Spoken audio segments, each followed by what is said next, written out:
দেশের স্বাধীনতা প্রিয় গণতান্ত্রিকামী বীর ছাত্র জনতাকে জানাই অভিনন্দন। সম্মানিত সংসদ সদস্যবৃন্দ, 1971 সালের স্বাধীনতা যুদ্ধের থেকে শুরু করে 2024 সালের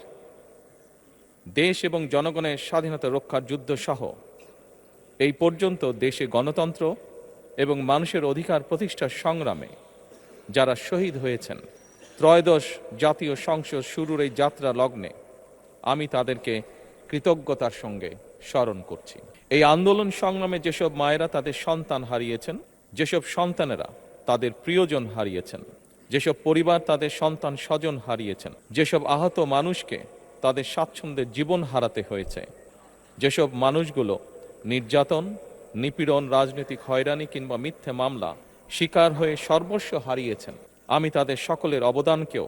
কৃতজ্ঞতার সঙ্গে স্মরণ করছি। দেশের ছাত্র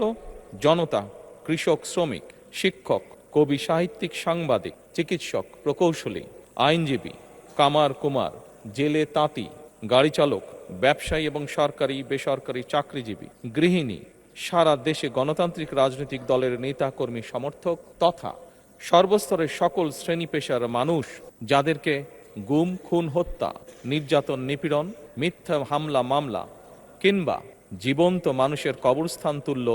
বর্বর বন্দিশালা, আয়নাঘর কোনো কিছু দিয়েই যাদের গণতান্ত্রিক আকাঙ্ক্ষাকে রুখে দেওয়া যায়নি, যাদের সাহসী ভূমিকায় দেশে পুনরায় গণতন্ত্র ফিরে এসেছে, আমি ত্রয়োদশ জাতীয় সংসদের এই যাত্রা লগ্নে দেশের স্বাধীনতা প্রিয় গণতান্ত্রিকামী বীর ছাত্র জনতাকে জানাই অভিনন্দন। সম্মানিত সংসদ সদস্যবৃন্দ,